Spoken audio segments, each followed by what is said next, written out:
Hi, I'm Rich, and this is Maple. And in this video, we're going to talk about the basics of crate or kennel training. One of the first things you want to do with kennel training is not stuff them in and lock it, because if you do that, you can create a lot of anxiety. Some people tell you to stick them in and ignore them, but if we start off on the wrong foot, it can set us up so that we're not able to properly crate train down the future. So the way I like to crate train is teaching them that they're going into this kennel because I am putting them there, not because they're stuck in there based on the kennel door. So the main difference and the key for that is her mindset. So when I put her in there, she understands that she's not coming out of there because of me, not because of the kennel door. And the reason why that's so important is because if she looks at that kennel door and she thinks that that's the only thing that's stopping her from coming out, that's gonna create that mindset where they try and break through and break out of that kennel, bending the bars and doing all that craziness. If you have a dog that's super anxious and is gonna get super anxious as soon as you put them in there, just make sure you go slow. If it's an adult dog who's never been kenneled before, take your time with it. If it's a puppy, should relatively be fairly quick. You can expect, especially with puppies and younger dogs, adolescents, for example, you can expect there to be whining. A lot of that whining we're gonna end up ignoring, but if it gets too rowdy or too rambunctious, what we'll do is I'll show you how we can correct it. So the first thing we need to do is we need to get a kennel. Kennel size is based on the dog. So you want to get a kennel that's big enough for the dog to be able to stand up, turn around, and comfortably lay down in. If you're going to have a dog that's going to be very large, you want to get a kennel that's big enough for them when they're an adult, and then you can use dividers. Oftentimes these kennels come with dividers, or you can use a cardboard divider, like sticking a box in there, for example, to create that space. The reason that you would use a divider, mostly with puppies who aren't potty trained, is because if you don't, they will create a pee corner on one side and then they'll sleep in the other. So you want it just big enough so they can stand up, turn around, and lay down comfortably.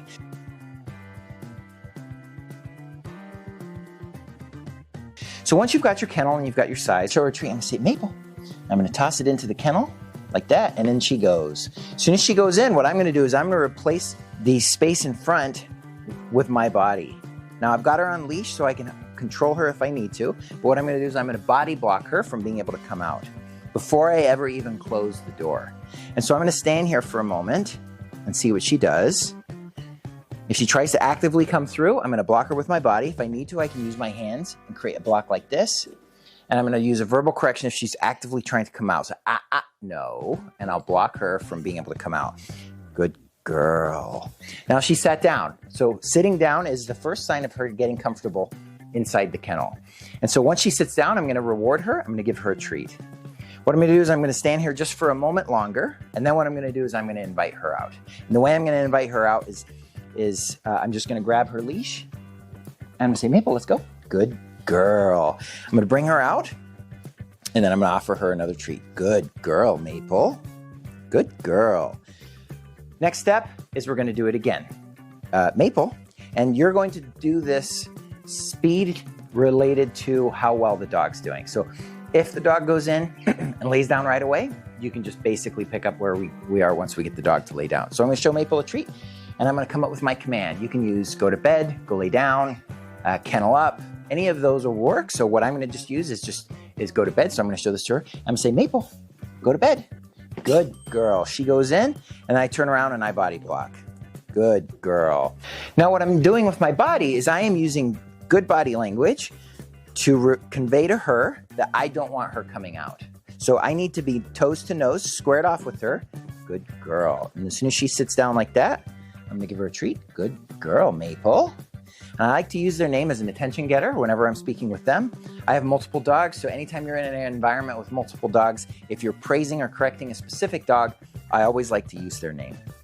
So I'm gonna keep her in here for a sec, and I'm even gonna drape the leash over the kennel like this. That way, if she was to bolt and get past me, I can catch it so that we can not get too far out of the exercise before I can send her back in.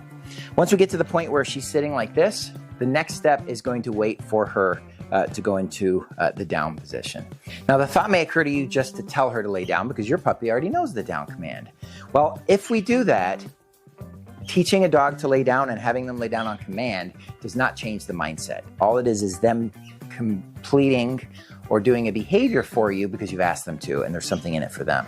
But if I wait here for her to lay down, yes, good girl, like this on her own, then what happens is she's laying down naturally because she's prepping to be there for a bit. She's getting more comfortable. And so that's what I'm looking for. So once I get to the point where she's laying down on her own like this, I'm just gonna slowly open up and take one step back like this. Good girl, Maple. And you can feed them treats as you wish. When you do give them treats though, make sure that you come low so they don't sit up or stand up. And if they get up every time you offer them a treat, just don't do the treats for right now. Just nice, gentle praise. We're gonna use gentle praise like, good girl, Maple. Because I don't wanna create excitement because excitement will cause her to get up and run out. I'm gonna stay open like this for a second. This is giving her an opportunity to come out if she wants. Now, if she was to try and come out, I would immediately verbally correct her, body block her, and get her back in, and then go back to letting her go on and sit on her own, giving her a treat, waiting for her to lay down on her own, and rewarding her there until I can move back to this position. Once I've got to this position, then I'm going to invite her out. So what I'll do is I'll grab my leash, and I'll say, Maple, let's go. Good girl. And she comes out on her own. Good girl, Maple. Yes, good girl. Now, Maple's background is her owners used the kennel for a very short period of time, but she whines so much that they moved to a playpen. So she's actually used to having a large play area that's probably 10 feet in diameter and is not actually used to spending time in a kennel. So you're seeing her learn the kennel really for the first time. And if she goes in on her own, good girl, Maple. How she almost went on her own like that, let them, and then praise them. But if they go in on their own, let them come out on their own as well. And you can leave the kennel door open during the day and they can go in and sleep and come back out when you're home. So now that I've got this, what I'm gonna do is I'm gonna see if I can give her the command and guide her in without tossing the treat in to see if she'll go in, and I'll give her the treat as soon as she gets in. So I'll say, Maple, Maple, go to bed, go to bed. Good girl, Maple. And we'll come in the block, and then I'm gonna give her treat. Good girl, Maple. And I'm gonna drape the leash over because she hasn't been actively trying to get past me, so she's doing really well. And I'm just gonna stand here for a moment and wait for her to go naturally into a sit.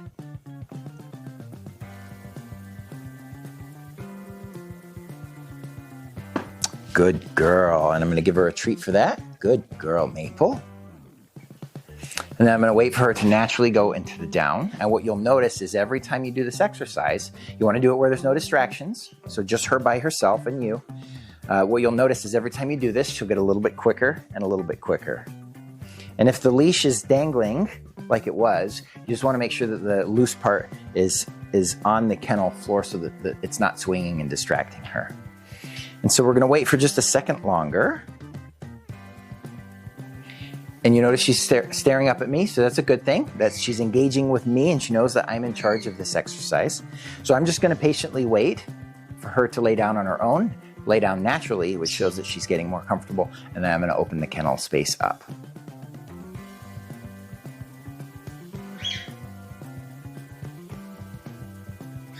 This could take 30 seconds, it could take several minutes, depending on your dog and their personality. Great time, yes, good girl.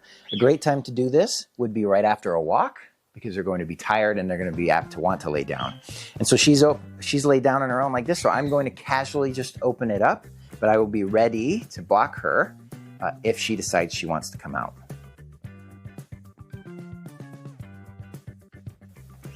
Once I get to this point and I can stand far enough out that the kennel door can be closed on its own and I've opened my body position up and she's not coming out, then what I'm gonna do is I'm gonna just step forward and I'm just gonna close the kennel door. And so I'll go through the body block again. I'm gonna close the kennel door and then just latch it. Like that, and now I'm just gonna stand here again. If they've got their leash in, they should never have their leashes on inside a kennel without direct supervision.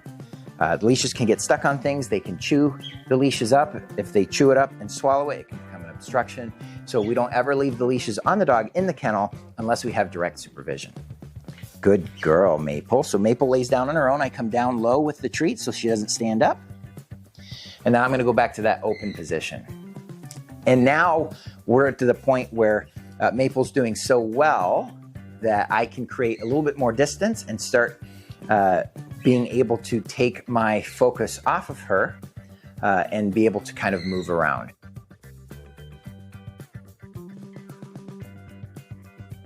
And as I get to this stage, I'm not ready to leave the room yet, but what I am ready to do is to start multitasking. And so a great way to do this exercise, because you're going to start off with just a few minutes, build up to 10 minutes, 20 minutes, until you're up to say 30 minutes, maybe even an hour, before you start being able to remove yourself from the room. You'll know it when you're ready to remove yourself from the room because there won't be any whining. She's going to go fast asleep, and you will feel that it is ready for you to be able to start leaving the room. And so as she's doing this, I'm basically going to be moving around, turning my back to her a little bit, and doing divided attention by taking my focus off of her. This is a great opportunity to do some work on your computer, or maybe even you can watch one of your own TV shows. If you're going to watch a TV show, don't do anything that's too crazy action, because the way music affects us emotionally, if it can get us angry or it can get us pumped up like metal music. If we have any of that, it's going to have a very similar effect on the dogs. So just watch a normal TV show, a comedy, something like that. Good girl, Maple. And you notice she stood up. She stood up and I ignored that because she's allowed to stand up and move around and shift. So I ignored that and I waited for her to settle back down. And once she settled back down, good girl. I gave her some verbal praise. And because she's doing so good, I'm going to give her a little treat. And so a great place and time to start this is in your living room. So doing this in your living room, let's pretend I had a TV right here. I could place this right in front and do this exercise like this. And then I can fold laundry on the couch if I'm doing a laundry exercise, or if let's say I want to watch a TV show, I can actually sit down on the couch and be able to monitor her while she's in here. Now, if there's any whining, I'm going to give gentle verbal corrections for the whining. So if she was to start whining, no, I would give a gentle verbal correction like that. And if you've done the leash pressure or watched the leash pressure video, one of the things that you can do if you're getting whining is when you have them on leash like this, have the leash come up through the bars and laid on top. And then if you start to get any whining, you step in verbal correction, apply some leash pressure until they relax, and then relax the leash pressure, and then move off again. At this stage, we're at the point now where we really want to start taking our focus off of her so that she realizes that she's in there because I've put her in there and that she's not allowed to come out. But this is not an exercise that involves both of us interacting with each other. So I can come over here, for example. I could be doing cleaning. I could be sitting working on the computer. Things like that. And then once I get to where I can do this, maybe making some lunch for the kids, once I get to this point, then I'm ready to be able to leave the room. Now we'll talk about leaving the room. Leaving the room is important because when you leave the room, that can create some significant anxiety. So the idea is that we're going to be waiting until she gets to the point where she's practically asleep.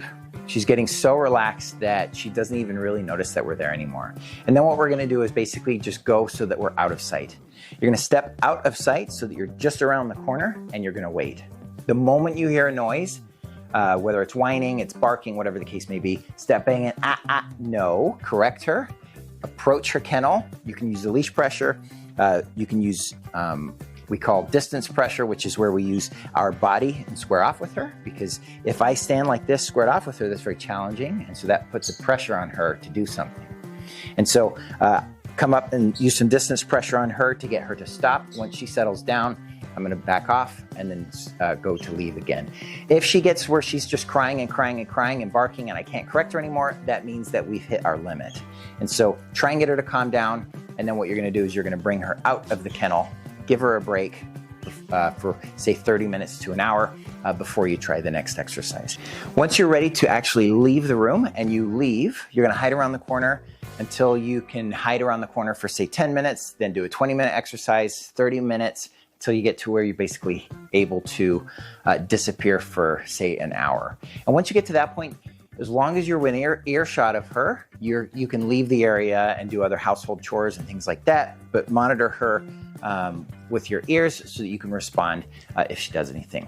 Once you get to that point, then you're ready to act as if you're leaving. So what you'll do is she should be conditioned now to be able to go into the kennel and relax. So you're gonna put her into her kennel, get her into this mindset like this, and do your routine, whether it's putting your shoes on, grabbing your keys, whatever it is that triggers your dog that you're getting ready to leave. Do those things. If she gets worked up, come stand back with her again, wait for her to relax, and then what you're gonna do is leave. And when you leave, you just leave through the front door, stand just outside the door so that you can hear if she starts to cry. If she starts to cry, step back in and correct her again. If it's only one bark or one little cry, ignore it. Wait until it starts to be repetitive, say 3, 4, 5 times before you come in and start to correct it, because oftentimes they'll cry or yip once or twice and then they'll just settle down. So we wanna make sure that if that's the case, we'll just ignore it, and then we only come in if it seems to be starting to get itself ramped up. And then once you can do that, set it up so that you can hang outside for say 15 minutes. If you have a camera, you can leave a short distance and monitor your pup on your camera so that you can monitor and figure out how long she does in there. If you want to make it easier on yourself, take her for a walk before you do these exercises. Wear her out a little bit so that she's tired, and then she'll naturally go into a relaxed state.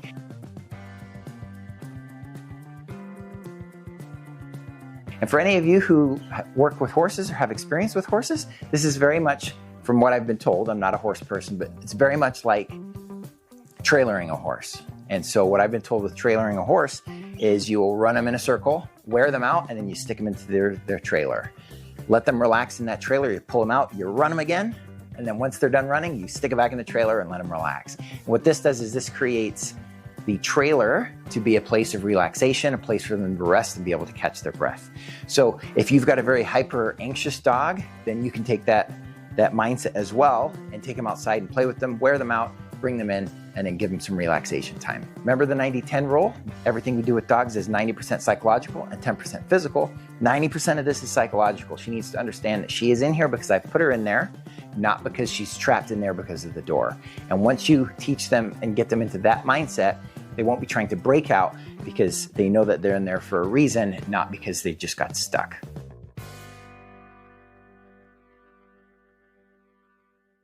Now we're going to talk about letting her out. So once she's been in here for a bit, I want to make sure that I'm not creating excitement when I bring her out because I don't want that anticipation. So I'll do my best to walk up very casually and ignore her and stand here for a moment. And she's most likely, often if I'm been gone, she's going to be up and she's going to be looking at me, her tail's wagging. At this point, what I can do is I can tell her to sit. Put her into a sit at that, get her into a sit. And then what I'm going to do is start to open the kennel door. And you'll notice as I open the door, she comes out, so I'm going to block her with the kennel door, give her a verbal correction, and close it again. Good girl. I'm going to start to open it again. If she starts to come out, block her and verbal correction. Good girl. Then I'm going to replace the door with my body, and then I'm going to pick her leash up. And if she doesn't have a leash, if she doesn't have a leash, I'm not going to reach in and grab her or anything. I'm just going to call her out. And what I'm say is Maple. I'm going to say, okay.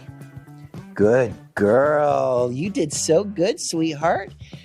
Good girl. And that's how you release them. If you have multiple dogs lined up in kennels, what you're going to do is you stand in front of them, tell them all to sit. Whoever sits and is being the best behaved, that's the dog you're going to let out first. Then you'll let them out and you'll send them off, and then you let them out one at a time based on their behavior.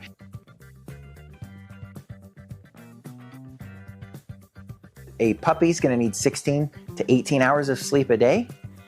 An adult dog's going to need anywhere from 14 to 16 hours. And then a senior dog, again, is going to need 16 to 18 hours. So if they're wandering around responding to every noise during the night when they're supposed to be sleeping, they're not getting good quality sleep. And that's going to cause them to be more reactive. It's going to cause them to be more edgy. And so we really want to ensure that our dogs are getting good quality sleep, not sleeping with one eye open, and enjoying themselves and being able to fully relax by having their own space, having their own bedroom. I hope this helps, and we'll see you on the next video.